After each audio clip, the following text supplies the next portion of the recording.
Om Bhurbhuvah Swaha Tatsavituruvarenyam Bhargo Devasya Dhimahi Dhiyo Yo Na Prachodaya. Om Shanti Shanti Shanti. Om Shri Sairam. Oferecemos nossas mais humildes reverências aos divinos pés de lótus de Bhagavan Shri Satya Sai Baba.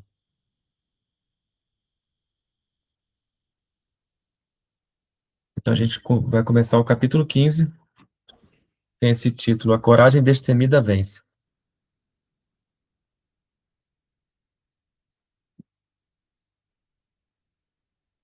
Shri Krishna ordenou a Arjuna que se livrasse de sua fraqueza mental, Manasika Daurbalyam, que era repreensível, e permanecesse firme no campo de batalha para lutar contra seus inimigos, os Kauravas. A razão fundamental para a fraqueza mental é o sentimento de identificação com o corpo, Dehatma Bhava. Por sua vez, a influência da ignorância, Agyana, é a razão para essa identificação com o corpo, Dehatma Bhava. Assim, o homem está se tornando mentalmente fraco por causa de sua identificação com o corpo, Dehatma Bhava, que por sua vez é devida à influência da ignorância. O corpo é a causa de todas as dores.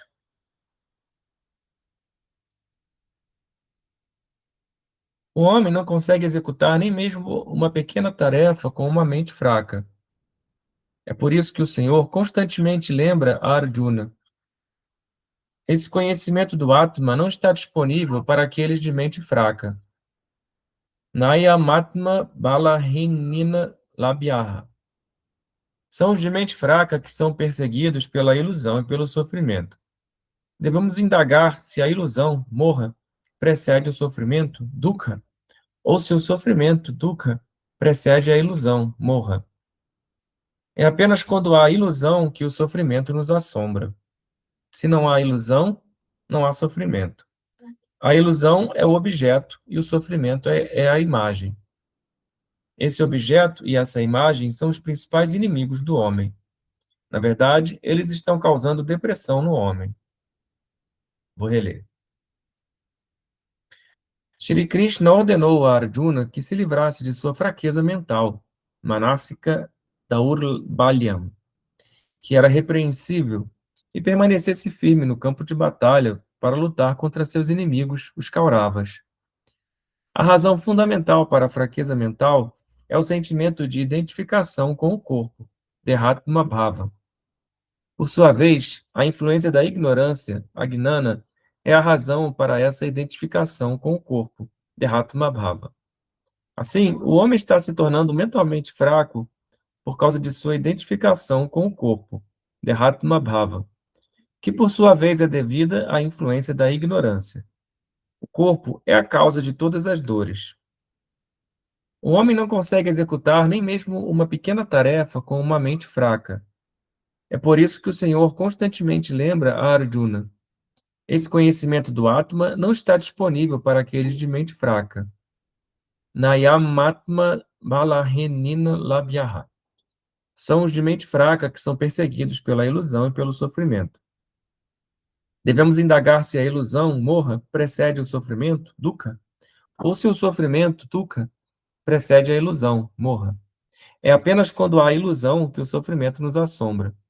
Se não há ilusão, não há sofrimento. A ilusão é o objeto e o sofrimento é a imagem. Esse objeto e essa imagem são os principais inimigos do homem. Na verdade, eles estão causando depressão no homem. Sairam.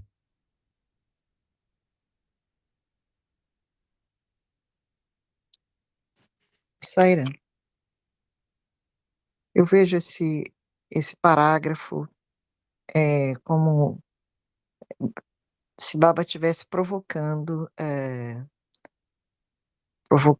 os seus devotos a um inquérito, né? E então ele fala: Primeiro que o homem precisa de coragem, pra lutar, se referindo à batalha de Kurukshetra.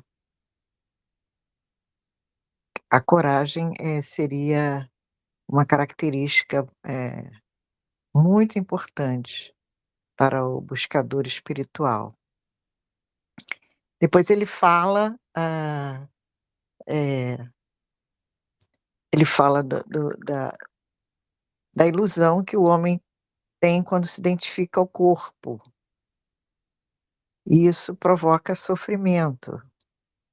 E ele faz mais uma brincadeira, questionando: quem vem primeiro, a ilusão ou o sofrimento, né. E aí eu pensei, que esse tema eu estive refletindo nas últimas semanas, porque eu viajei para Curitiba para dar suporte, espiritual, emocional, aos parentes que perderam, uma pessoa muito querida e relativamente, quer dizer, não era um jovem, mas ainda tinha muitos anos de vida. Uma pessoa muito querida da família e morreu assim de repente, enfim. E aí eu fui dar esse suporte e conversando com a esposa, né, com a viúva, ela estava, assim, em muito sofrimento, e eu tentava falar sobre esse desapego que a gente tem que ter, né, em relação ao corpo, e também a ilusão que a gente tem, né, de que a gente tem controle sobre os desígnios de Deus, né, e sobretudo, ali naquela situação, a relação da viúva com o a pessoa que desencarnou, já não era uma relação, muito firme, né, uma relação que já tinha passado por muitas provações e eles viviam mais separados do que juntos. Então, enfim, eu tentei abordar esse assunto e percebi como é difícil, né, quando a pessoa está mergulhada na ilusão, né, e no sofrimento, como é difícil a pessoa raciocinar, ter um raciocínio, eh eh, essa lucidez, né, que Sai Baba, eh, passa para os devotos, falando dessa natureza da vida espiritual, da natureza do ser humano, que não é o corpo, né. A gente está o tempo todo lidando com esses conceitos, e eu me vi ali dentro desse triângulo, né, assim, muito lúcida, mas era uma situação mais fácil para mim, porque, obviamente, o sofrimento dos parentes diretos, né, e da viúva é muito maiores, né, o meu era só um sentimento de uma pessoa querida, né, da família, que eu tinha muita consideração. Então falar dessa ilusão, né, falar no momento de sofrimento, falar que isso é ilusão, né, falar dessa coragem e entender esse sofrimento, compreender esse sofrimento e destacar que esse sofrimento precisa ser oferecido a Deus, né. Então, eu percebi como é difícil, sabe, quando a pessoa está mergulhada no sofrimento, né, naquela experiência, como é difícil, né. Mas eu nesse texto eu pude perceber que com essa experiência, todos esses elementos eles apareceram, foi a coragem, o apego, a ilusão, o sofrimento, e é isso, sairão.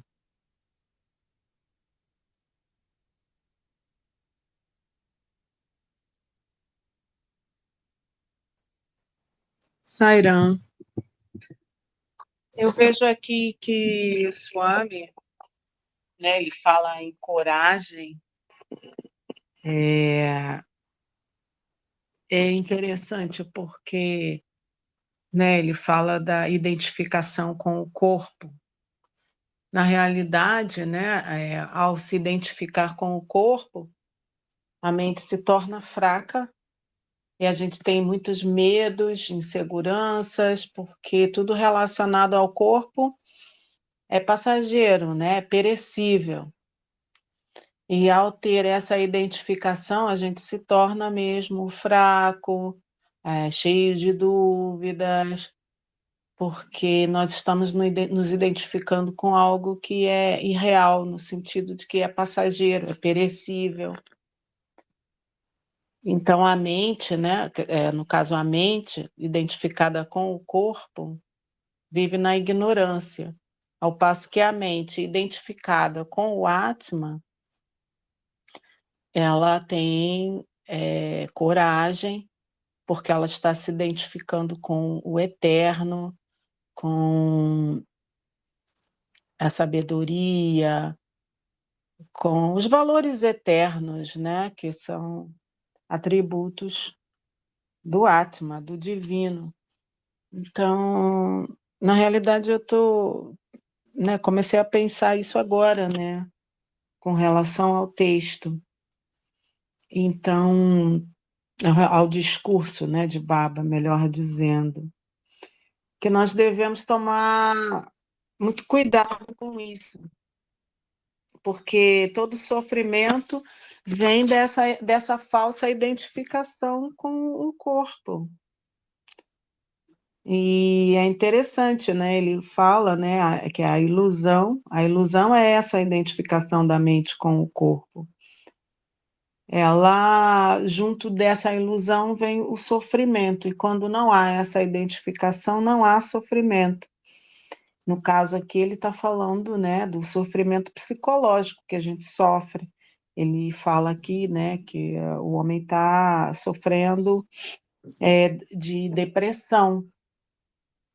Se a gente parar para pensar, né, é por causa disso, né? Por identificar-se com o corpo, com tudo que é impermanente e que adoece, né, e que está associado à morte. Então, o homem sábio, ele jamais vai se identificar com o corpo. Ele vai se identificar com a alma, né, com o Atma, com a consciência, com o divino. E, portanto, não tem os sofrimentos psicológicos que normalmente os seres humanos passam por causa dessa ilusão, simplesmente. Né? Não estou falando de uma dor física, de uma doença, isso até né, o sábio, né, a pessoa autorrealizada, vai ter, né, se estiver acontecendo, mas não é esse o principal sofrimento. É os sofrimentos psicológicos, os altos e baixos da mente, né? Os medos. Eu vejo assim. Sairã.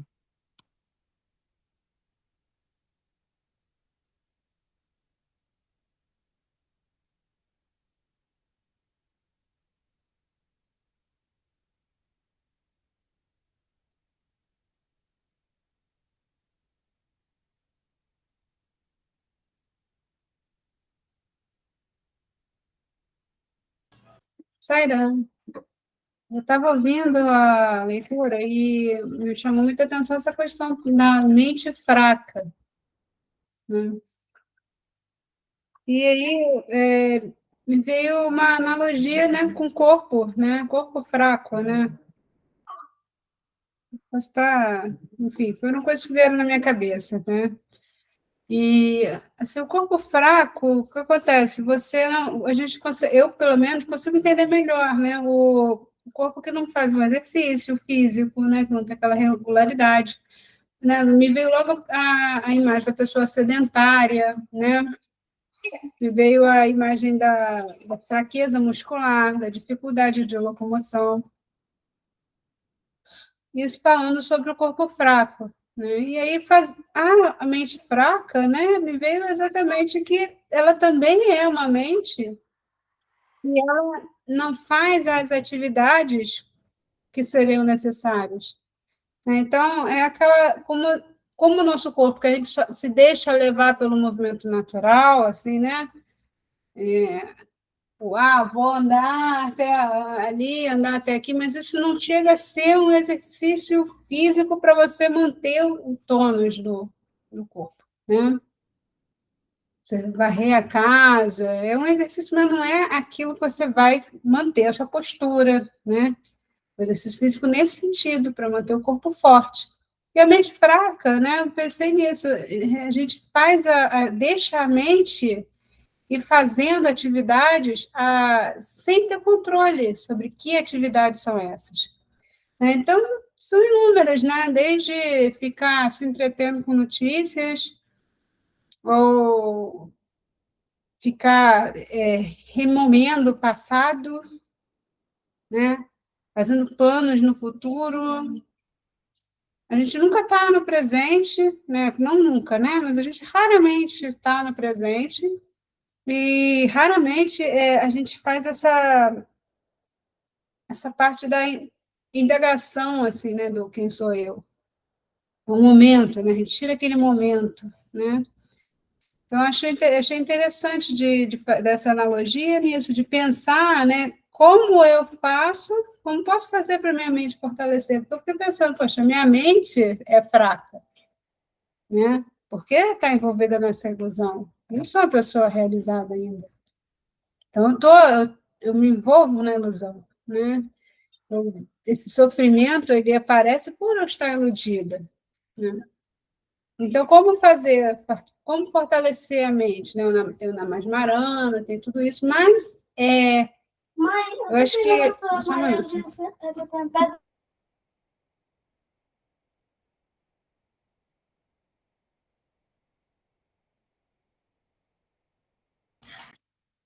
Desculpa.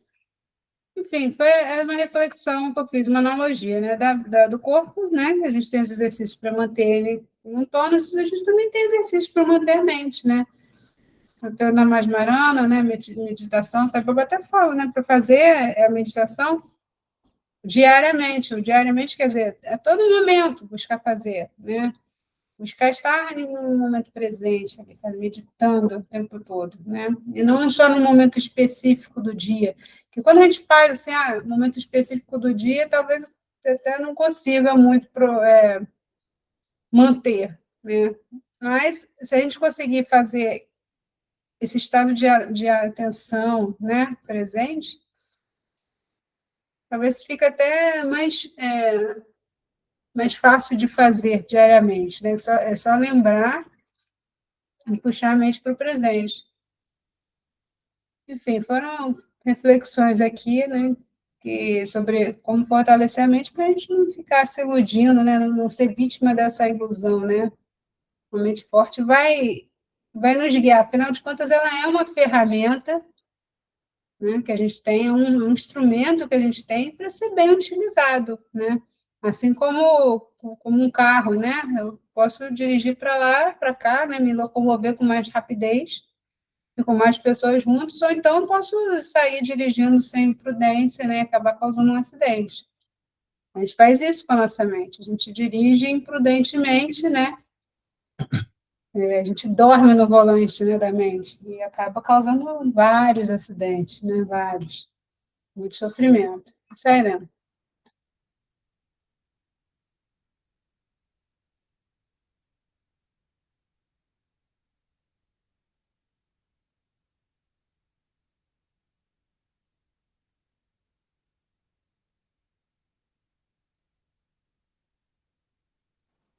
Cairão, lembrei aqui que o Baba fala assim que uma forte identificação com o corpo faz com que a gente se torne demoníacos. Ele cita como exemplo o Kamsa, né, que era o irmão da mãe de Krishna, não? Que, que quis matar o Krishna, né? Inclusive matou todos os filhos anteriores a Krishna. Então, uma forte identificação com o corpo pode nos tornar realmente seres inescrupulosos. Outro exemplo é Ravana, né? Estou falando de exemplos assim bem extremos, mas é tudo culpa dessa identificação forte com o corpo. Sairam.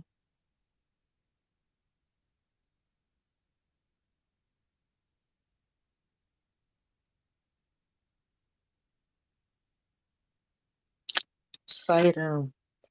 E esse ensinamento é tão profundo que se a gente não consegue vivenciá-lo enquanto uma vida normal, né, sem grandes provações, quando a gente passa pela provação, a gente não consegue, viver esse ensinamento.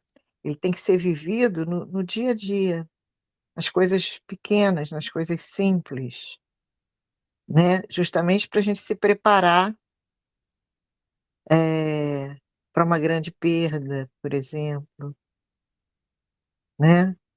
Então, ensinamento que Sai Baba está sempre é básico, né, é o beabá, e que a gente realmente deve exercitar, no dia a dia. Sairam.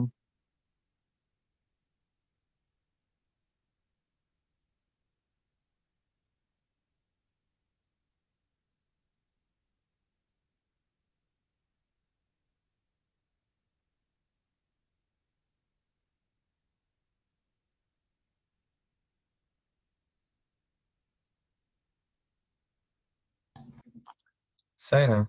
Vou ler mais um pouco.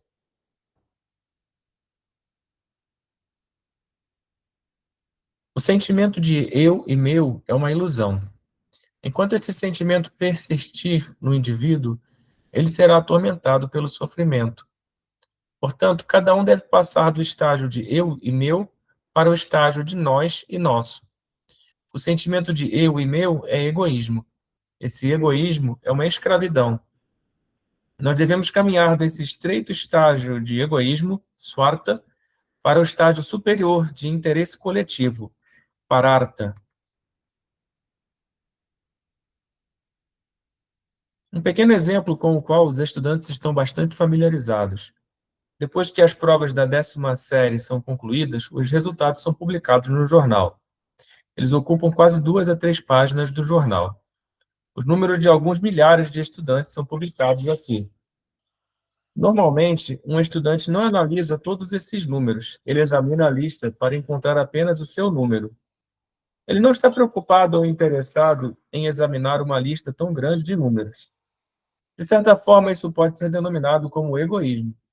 Juntamente com o interesse próprio, swarta, deve-se promover o interesse pelos outros, parartha, até certo ponto.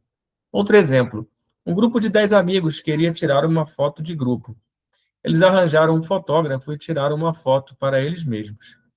Depois que a impressão foi feita, cada um ficou ansioso para ver, primeiro, como o seu próprio rosto aparecia na foto.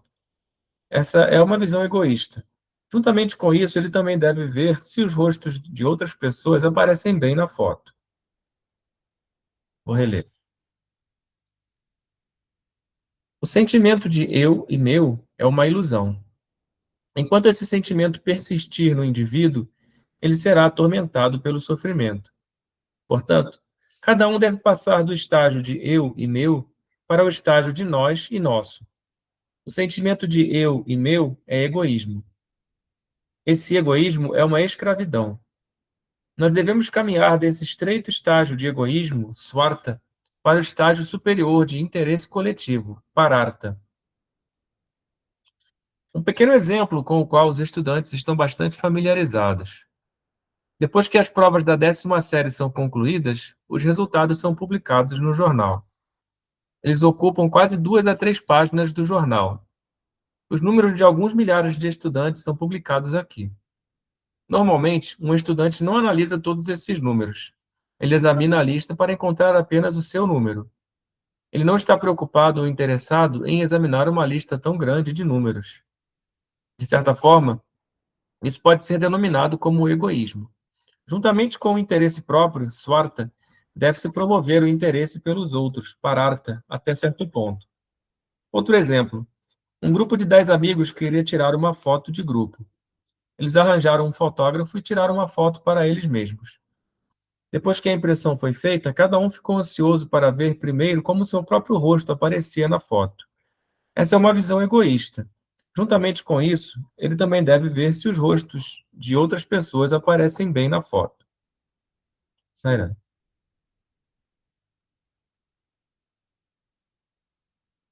Sairam. O exemplo que Sai Baba dá nesse parágrafo é a visão micro e a visão macro que o ser humano tem em relação a tudo na vida, né. Então ele cita essa questão da fotografia. E pouco desenvolvimento espiritual, ou seja, egoísmo, né, leva realmente as pessoas a terem uma visão micro de tudo. Quer dizer, tudo está relacionado ao eu, ao que eu sinto, né, ao que eu gosto, ao que é importante para mim. E justamente quando a gente busca, o conhecimento espiritual, né, conhecimento de que nós não somos o micro, né, nós não somos o indivíduo, nós somos o macro, nós somos o Atma. Existe uma unidade entre todos nós, né. Então, buscar essa consciência, procurar viver essa consciência do macro no dia a dia é muito importante, vai nos esse exercício, né, que a gente precisa fazer, vai nos fortalecer, né, vai nos dar coragem. Aí quando estivermos diante de uma situação, assim, muito delicada, né, a gente vai conseguir ter essa visão macro, vai conseguir ter essa visão, não individualista, né, de que não somos o indivíduo, não somos o corpo, né, somos em essência o Atma, Deus, né, Sairam.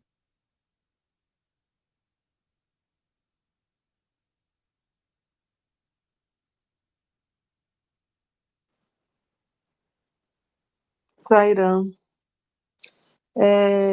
Com relação a isso, eu lembrei de um exemplo do Ramana Maharishi, que era, né, um ser iluminado e que não se, né, tinha essa visão de que todos são um, né, de que você é o outro, que não existe essa separatividade. Então, numa ocasião, alguém levou uma barra de chocolate para ele, e ele pegou essa barra de chocolate, né, contou quantas pessoas tinham ali no grupo, no satsang, e havia como 30 e tal pessoas, e ele cortou aquela barra de chocolate em, digamos, 30 pedaços, né, iguais, e distribuiu para todos. Ele também, um outro exemplo do Ramana Maharishi é que ele sempre dizia para uma das sevas, né, dele que ele não queria que fizesse uma comida especial para ele, ele não queria ser tratado de modo especial, que a gente tem essa tendência, né, de querer fazer uma comida especial para o mestre, né? E uma vez né, essa servidora fez lá um prato especial para ele, e ele deu uma bronca nela. E ela tomou um susto com essa bronca que ela ficou 3 dias doente. E aí um devoto, né, falou com ele que ela estava doente, que ela tinha ficado doente por causa da bronca que ele deu nela. Então o Ramana mandou o devoto dizer a ela que ele não deu bronca nela, que ele não estava chateado com ela, mas era com a atitude, ele deu uma bronca na atitude dela, e não nela, né, que não era nada pessoal. Então, né, assim como o Sai Baba, né, esses seres que vivem a verdade, eles sabem que eles não são um indivíduo, né, e que eles são um todo. Há uma imagem, né, que, né, o Gotham sempre fala, né, que assim, Deus está numa sala de espelhos. Então, o reflexo é ele mesmo. Toda essa multiplicidade é o reflexo dele mesmo. A ilusão, a Maia, é justamente a gente ver como multiplicidade. Então, a gente vê como múltiplos aquilo que, na verdade, é um só. Esta que é a ilusão. Então, todos os reflexos que a gente vê é o reflexo do Uno. Todos são nós mesmos. Né? É muito interessante quando a gente para diante dessa verdade, que é uma coisa que a gente precisa estar sempre relembrando, né? E o sadhana é justamente para que a gente possa alcançar essa visão, né? Perceber que essa consciência una, que a consciência é tudo o que há, tudo o que existe. Então, o Swami, nesse texto, está chamando a nossa atenção, né, para a gente não ter essa visão. É interessante esse exemplo que ele dá aqui, porque eu sou assim mesmo na fotografia. Poxa vida, eu não quero saber de ninguém, eu só olho direto se a minha imagem está boa. Se eu não estou bem na fotografia, eu já elimino o grupo inteiro. Fico catando aquela em que eu estou bem para manter essa fotografia, né? É muito triste, né, a nossa identificação com o corpo. Sairã.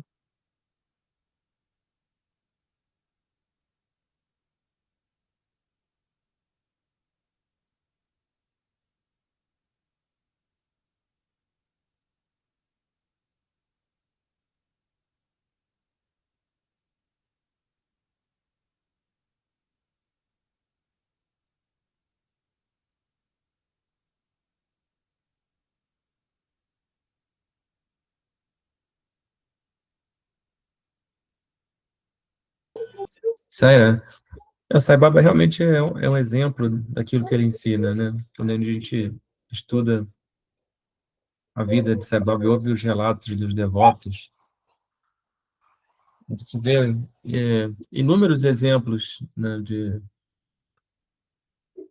dessa atitude altruísta que ele tinha, né? Todo dia ele saía para dar o darshan, né, 2 vezes por dia, mesmo se ele tivesse com doente, né, ou qualquer coisa assim, ele era incansável, né? E o dia dele todo era dedicado a essas tarefas, né, que era para o outro, não era para o bem-estar dele mesmo, né? E isso durante décadas e décadas, né? Então é realmente um exemplo,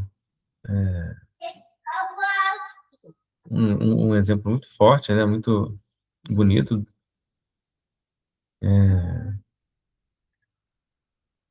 e muito inspirador também, né?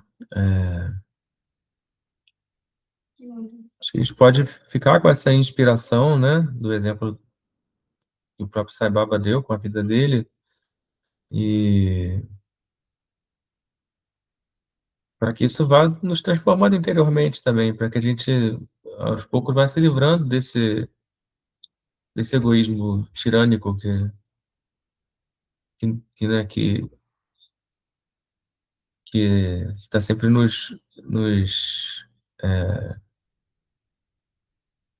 está sempre por trás das nossas, né, das nossas ações, né?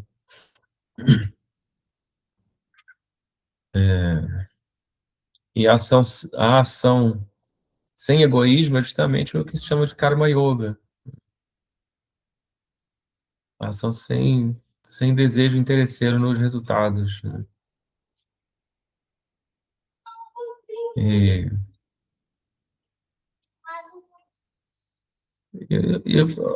a pouco e pouco a gente vai conseguindo, né, se estabelecer mais no Atman, no ser, e as nossas ações ou permitir que as nossas ações sejam inspiradas a partir desse ponto, né? Sai, né?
Sairan, eu vou continuar então a leitura.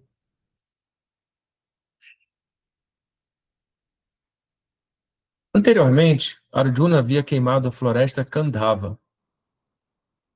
Ele também havia lutado em várias batalhas, mas nunca em sua vida, até então, esse tipo de sentimento de eu e meu, ou o sofrimento, o haviam sobrepujado. No campo de batalha do Mahabharata, quando Arjuna estava entre os dois exércitos, ele viu seus parentes, amigos, filhos, tios, avós, professores e, na verdade, todos os seus amigos e parentes alinhados em ambos os lados. De repente, ele foi dominado pelo sentimento de meu, Mamatwa. Ele foi iludido por esse sentimento por causa da ignorância. O mesmo Arjuna, no momento de enviar Krishna à corte dos Kauravas para negociações, havia incitado Krishna a iniciar a guerra imediatamente, pensando que eles estavam perdendo tempo desnecessariamente. De fato, ele disse categoricamente a Krishna: esse problema não será resolvido por negociações. É melhor se preparar imediatamente para a guerra. Naquele momento, ele exibiu muito entusiasmo e coragem para travar uma guerra contra os Kauravas. Ele raciocinou com Krishna assim: será possível criar néctar com veneno? Assim como jogar jasmins em uma conflagração horrenda, será benéfico dizer boas palavras diante de um malfeitor? Ó homem de nobres qualidades, por que essas negociações de paz? Será que os tacanhos Kauravas desistirão de suas reservas e estenderão a mão à amizade? Os polos norte e sul se encontrarão? Chega, chega dessa conversa de paz. Por que perder tempo? Preparemo-nos para a guerra. Arjuna descartou firmemente a possibilidade de um acordo pacífico com os Kauravas, dizendo: os Pandavas são o polo norte e os Kauravas são o polo sul. Se eles se encontrarem, será apenas nas regiões celestiais, Swarga, e não na Terra. Portanto, Arjuna estava pressionando Krishna a se apressar para a guerra. Qual era o motivo dessa grande pressa? É porque ele não estava vendo seus parentes, amigos, avós e professores bem na sua frente, prontos para sacrificar suas vidas no campo de batalha. Mas, assim que ele viu todos esses no campo de batalha, prontos para lutar, ele mesmo disse a Krishna: Ó Krishna, como posso suportar a dor e a agonia de matar todos esses meus parentes, amigos e professores? Quando penso em uma situação tão catastrófica, minha cabeça começa a girar. Por favor, não perca mais tempo. Voltemos para nossas casas. Quando Krishna ouviu essas palavras, ele o denunciou com veemência. Ele o repreendeu. Essa fraqueza de sua parte é desprezível. É impróprio de sua parte. Se você é tão acanhado e tímido, por que você veio para o campo de batalha pronto para lutar? Você provou ser um bravo guerreiro anteriormente, e agora está chorando como um soldado covarde e desamparado. Um homem sofrendo de uma tristeza tão grande é adequado para ser um paciente sob um psiquiatra, mas não um discípulo do Senhor do Yoga, Yogeshwara. Tenho vergonha de dizer que você é meu discípulo. Essa guerra não começou repentinamente no calor do momento. As negociações estavam acontecendo há 3 meses para evitar essa guerra. Se você tivesse exibido esse tipo de fraqueza mental naquele momento, eu não teria tomado parte no esforço. Depois de entrar em contato com todos os seus amigos, professores e parentes, e obter seu consentimento para a participação nessa guerra em seu nome, e de todos os guerreiros estarem reunidos neste campo de batalha, prontos para lutar, você agora está exibindo sua timidez e implorando pela retirada do campo de batalha. Você está destruindo seu dever de guerreiro, Kshatriya Dharma, por esse ato de covardia. Você se tornou uma pessoa fraca e miserável. Além disso, você também é um covarde. A próxima geração, ou seja, seus filhos e netos, irão rir de você. Seu nome é Arjuna, que significa puro e sagrado. Para um Arjuna tão puro e sagrado, por que essa condição miserável? A causa raiz de tudo isso é a ignorância, a Jnana.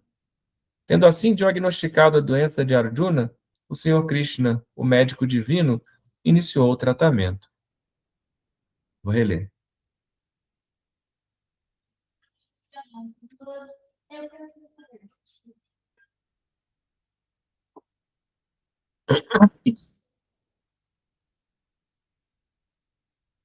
Anteriormente, Arjuna havia queimado a floresta Kandava. Ele também havia lutado em várias batalhas, mas nunca em sua vida até então, esse tipo de sentimento de eu e meu, ou sofrimento, o haviam sobrepujado. No campo de batalha do Mahabharata, quando Arjuna estava entre os 2 exércitos, ele viu seus parentes, amigos, filhos, tios, avós, professores, e, na verdade, todos os seus amigos e parentes, alinhados em ambos os lados. De repente, ele foi dominado pelo sentimento de meu, Mamátua. Ele foi iludido por esse sentimento por causa da ignorância. O mesmo Arjuna, no momento de enviar Krishna à corte dos Kauravas para negociações, havia incitado Krishna a iniciar a guerra imediatamente, pensando que eles estavam perdendo tempo desnecessariamente. De fato, ele disse categoricamente a Krishna: esse problema não será resolvido por negociações. É melhor se preparar imediatamente para a guerra. Naquele momento, ele exibiu muito entusiasmo e coragem para travar uma guerra contra os Kauravas. Ele raciocinou com Krishna assim: será possível criar néctar com veneno? Assim como jogar jasmins em uma conflagração horrenda, será benéfico dizer boas palavras diante de um malfeitor? Ó, homem de nobres qualidades, por que essas negociações de paz? Será que os tacanhos Kauravas desistirão de suas reservas e estenderão a mão à amizade? Os polos norte e sul se encontrarão?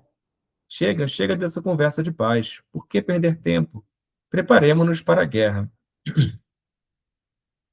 Arjuna descartou firmemente a possibilidade de um acordo pacífico com os Kauravas, dizendo: os Pandavas são o polo norte e os Kauravas são o polo sul. Se eles se encontrarem, será apenas nas regiões celestiais, Swarga, e não na Terra. Portanto, Arjuna estava pressionando Krishna a se apressar para a guerra. Qual era o motivo dessa grande pressa? É porque ele não estava vendo seus parentes, amigos, avós e professores bem na sua frente, prontos para sacrificar suas vidas no campo de batalha. Mas, assim que ele viu todos esses no campo de batalha, prontos para lutar, ele mesmo disse a Krishna: ó Krishna, como posso suportar a dor e a agonia de matar todos esses meus parentes, amigos e professores. Quando penso em uma situação tão catastrófica, minha cabeça começa a girar. Por favor, não perca mais tempo. Voltemos para nossas casas. Quando Krishna ouviu essas palavras, ele o denunciou com veemência. Ele o repreendeu. Essa fraqueza de sua parte é desprezível. É impróprio de sua parte. Se você é tão acanhado e tímido, por que você veio para o campo de batalha pronto para lutar? Você provou ser um bravo guerreiro anteriormente, e agora está chorando como um soldado covarde e desamparado. Um homem sofrendo de uma tristeza tão grande é adequado para ser um paciente sob um psiquiatra, mas não um discípulo do senhor do yoga, Yogeshwara. Tenho vergonha de dizer que você é meu discípulo.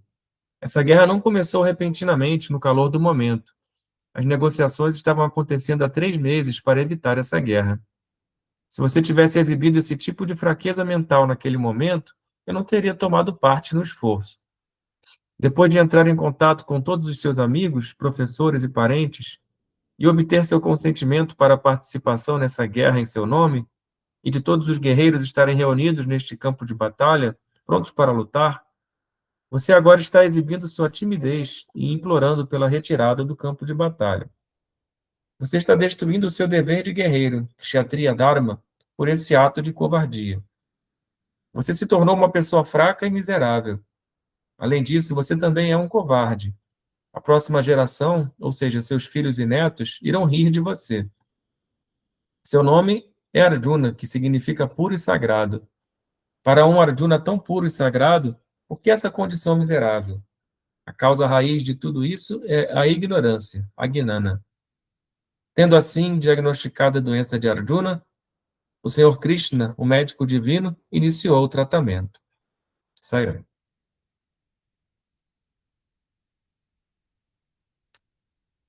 Sairam. Muitos aspectos nesse texto, né, para a gente comentar. Mas eu vou destacar como Deus exige de nós um comportamento adequado de acordo com aquilo que Ele nos deu. Então, a gente muitas vezes vê Deus como misericordioso, sempre misericordioso, né? E no Espiritismo também tem a questão do livre-arbítrio, né? Porém, o compromisso, o, o avanço espiritual, né?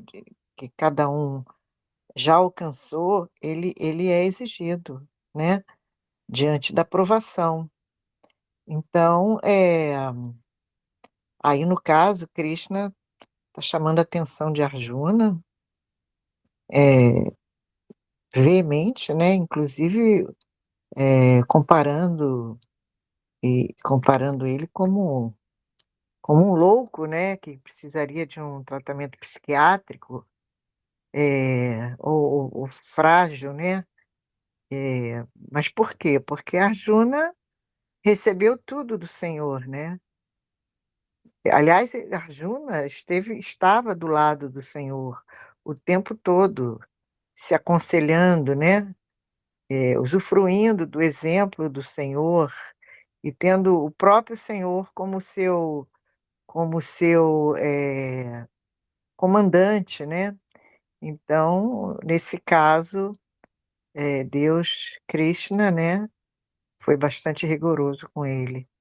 E trazendo isso para os dias atuais, né, nós que estamos diante do conhecimento espiritual, né, já estivemos com o Avatar pessoalmente, ou usufruímos da presença dele no momento que ele vivia, né, mesmo não tendo ido pessoalmente lá, mas vivemos na mesma época que ele.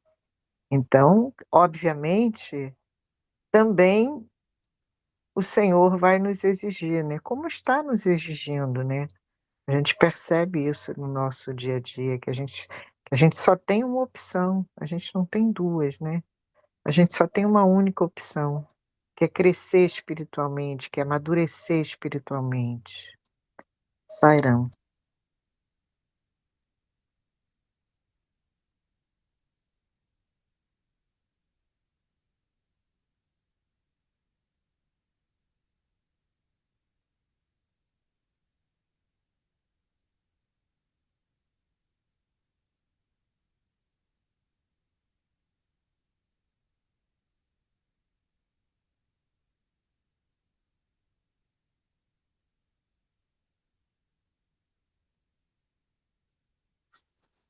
Sairão.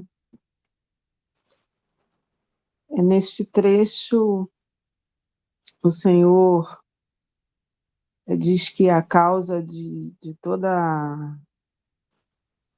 a covardia, né, de Arjuna é a ignorância. E como Arjuna representa todos nós, ele está nos dizendo que nós precisamos nos livrar dessa ignorância, né, que ela é a causa raiz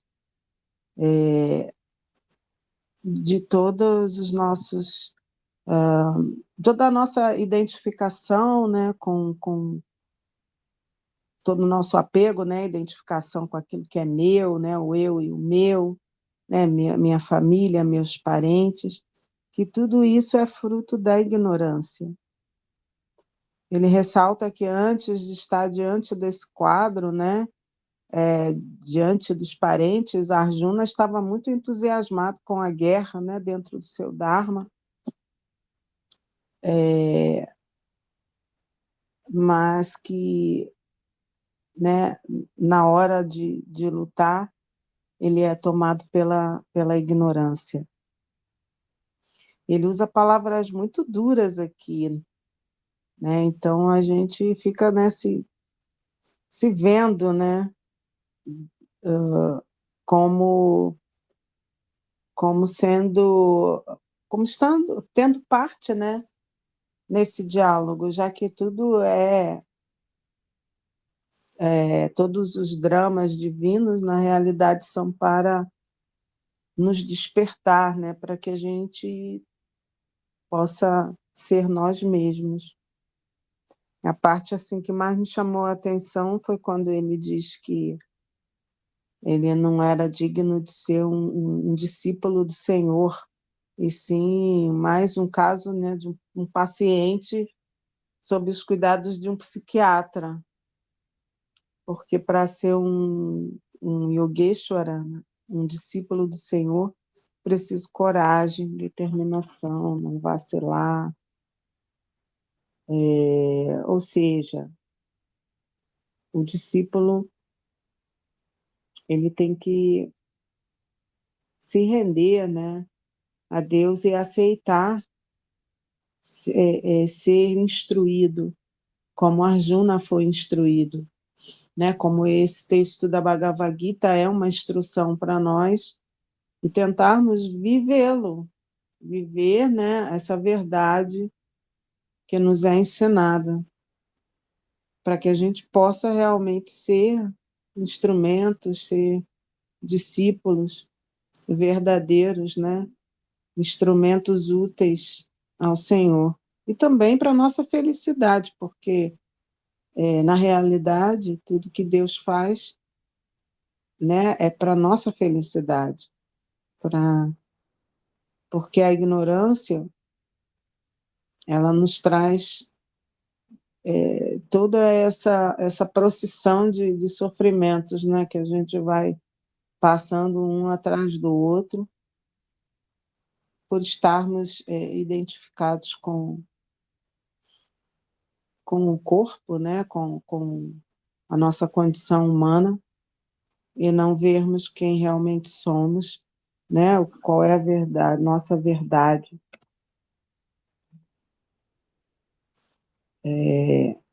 Ele coloca aqui, né, tendo assim diagnosticado a doença de Arjuna, o Senhor Krishna, o médico divino, iniciou o tratamento, né, que é a própria instrução, que hoje é é para todos nós essa obra preciosa que é o Bhagavad Gita. Sairam.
Saira, quando eu comecei a ler textos do Sai Baba, que foi em 2013,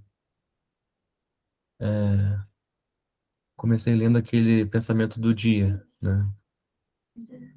Que, que é publicado na internet, tem até hoje, né?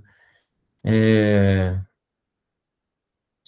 e eu tive essa impressão de que, até então eu não conhecia o Sai Baba, né? Eu tive essa impressão de que ele era muito exigente, né? Eu fiquei com essa impressão inicial, como se ele estava mostrando ali, traçando onde é que é a linha de chegada, mostrando para a gente, né? E a gente está aqui, lá longe ainda.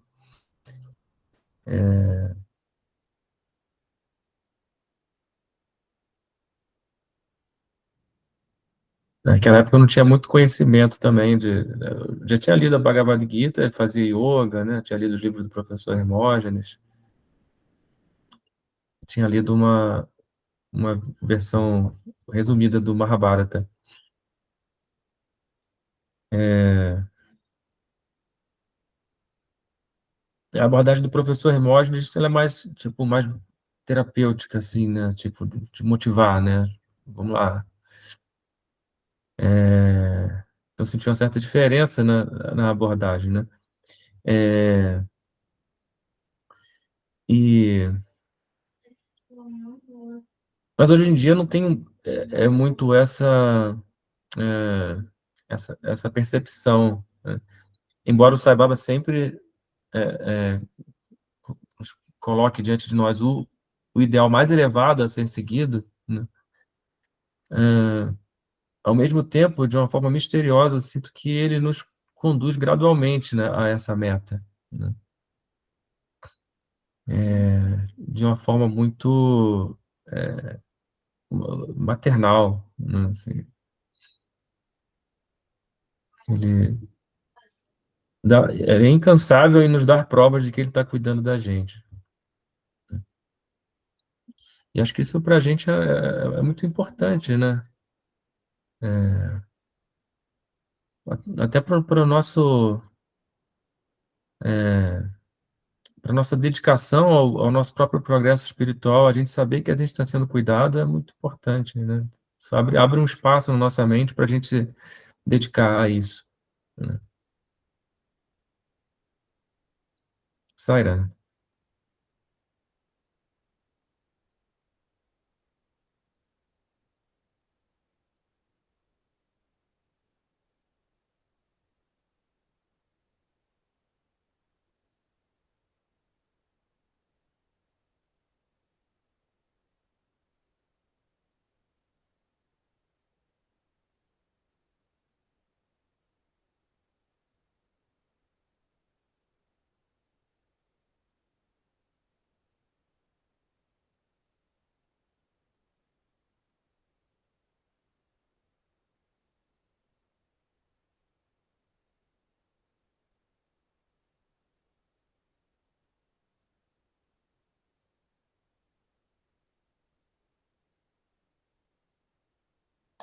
Será? Acho que dá tempo de ler mais um parágrafo.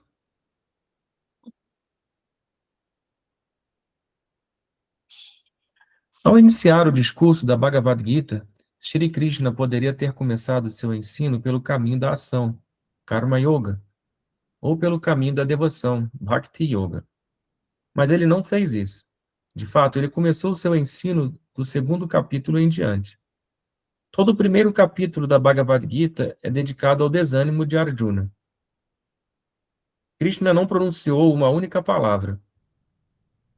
Ele começou a discursar para Arjuna a partir do 11º verso, shloka, do segundo capítulo. Até então, ele manteve sua paciência com o desânimo de Arjuna. Então, ele questionou: Arjuna, você terminou tudo o que tinha a dizer? Tendo derramado toda a sua agonia originada de sua ignorância e desânimo, a cabeça de Arjuna ficou vazia. Então Krishna disse: Você está afligido com a doença da perda do poder de discernimento.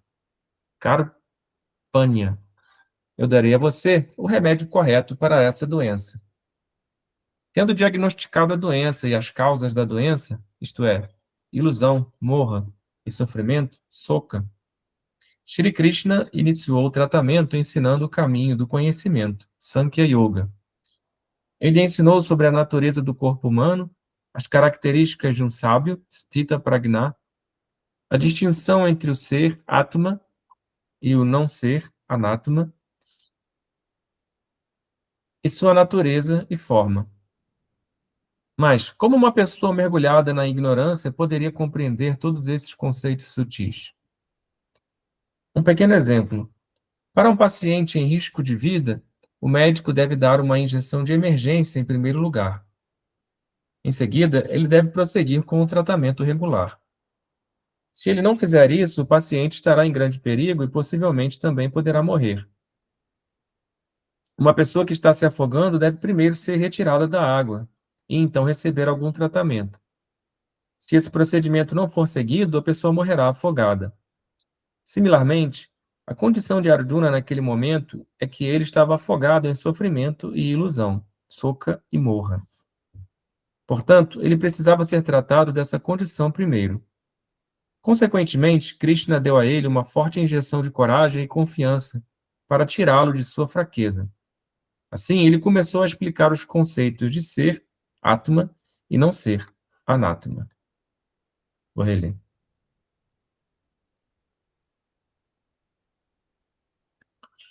Ao iniciar o discurso da Bhagavad Gita, Shri Krishna poderia ter começado seu ensino pelo caminho da ação, Karma Yoga, ou pelo caminho da devoção, Bhakti Yoga. Mas ele não fez isso. De fato, ele começou seu ensino do segundo capítulo em diante. Todo o primeiro capítulo da Bhagavad Gita é dedicado ao desânimo de Arjuna. Krishna não pronunciou uma única palavra. Ele começou a discursar para Arjuna a partir do 11º verso, shloka, do segundo capítulo.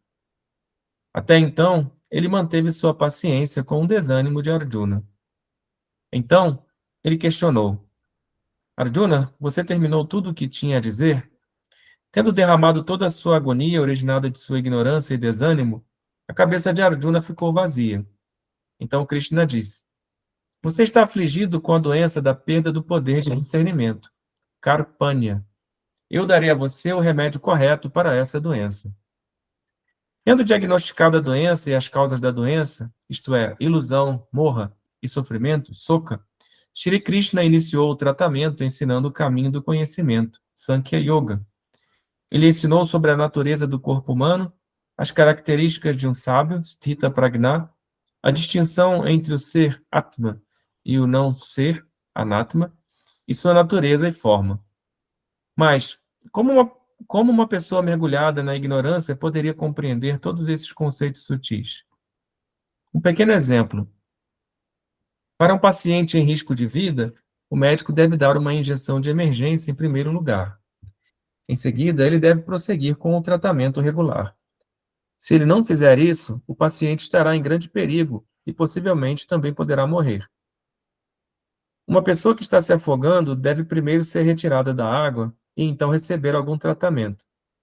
Se esse procedimento não for seguido, a pessoa morrerá afogada. Similarmente, a condição de Arjuna naquele momento é que ele estava afogado em sofrimento e ilusão, soca e morra. Portanto, ele precisava ser tratado dessa condição primeiro. Consequentemente, Krishna deu a ele uma forte injeção de coragem e confiança para tirá-lo de sua fraqueza. Assim, ele começou a explicar os conceitos de ser Atma e não ser Anatma. Sairam.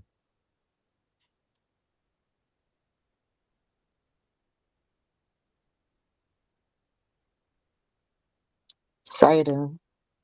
Está tão didático esse parágrafo, né, que a gente não sabe nem o que comentar. Mas, basicamente, Deus dá o frio conforme o cobertor, né? Para cada situação é exigido um comportamento. Aí me remeti novamente a esses 10 dias que eu passei em Curitiba, diante da minha prima em profundo sofrimento, porque perdeu o marido, e as minhas primas que perderam o irmão. E eu me senti meio que como Prakriti, né, ali, tentando,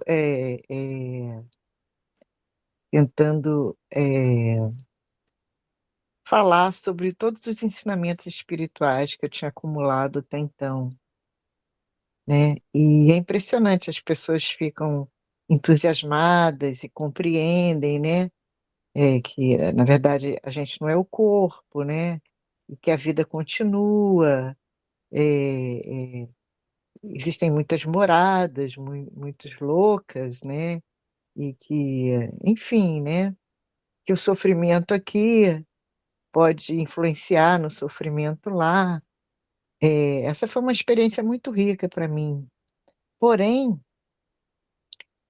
o que a gente constata é que o ser humano, ele quando ele está em profundo sofrimento, e aí também entra um pouco do ego da pessoa, né, que quer ficar mergulhado ali naquela dor, que é a mesma dor de Arjuna, né, diante da possibilidade de ir pra uma guerra e ter que matar os seus parentes, né. Então essa dor é uma dor que ela é recorrente. A gente pode, senti-la em várias situações da vida, desde das pequenas até as grandes, né. E nesse momento, o ser humano ele se torna egoísta, por isso Krishna foi tão, rigoroso, né, com Arjuna, dando bronca, porque tem um pouco de covardia ali, de medo, né, e o medo nada mais é do que o ego, né. É o medo de você não ver mais a pessoa, o medo daquela pessoa morrer, sendo que a morte ela não existe, né. Então é isso, e ele fala aí que no início, do Bhagavad Gita, é mais uma descrição dessa dor de Arjuna, né. Por isso o Bhagavad Gita também é tão não é fácil, né, mas é uma escritura que dá para a gente estudar aqui no Ocidente, mesmo a gente não tendo, a mesma formação filosófica dos hindus, né, mas a gente consegue compreender justamente por causa desse preâmbulo, né, que descreve a dor de Arjuna e as características dessa dor. Sairam.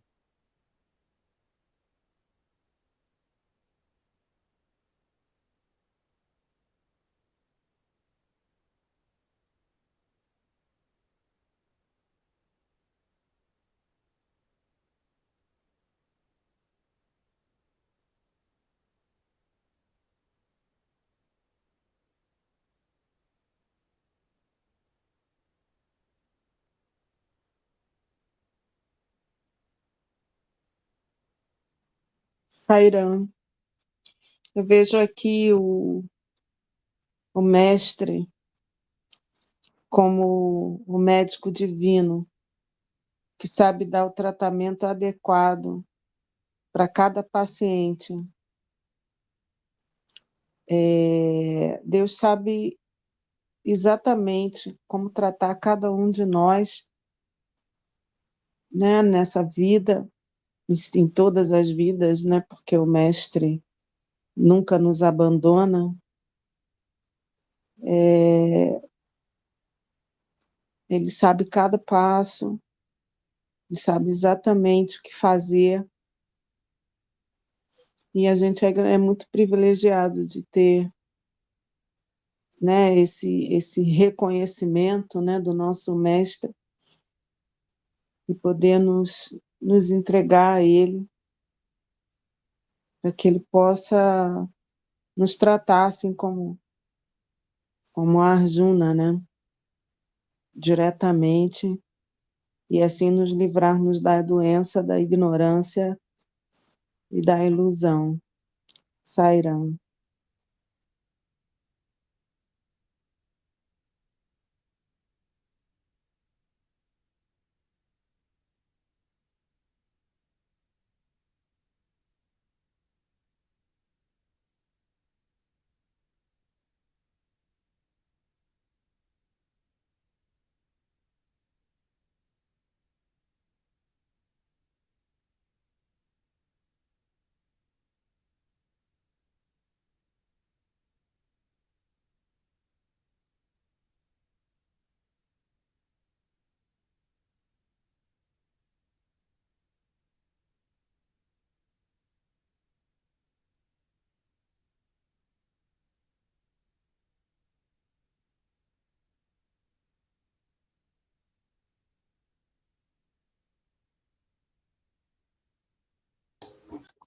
Sério, acho que a gente pode terminar por aqui hoje.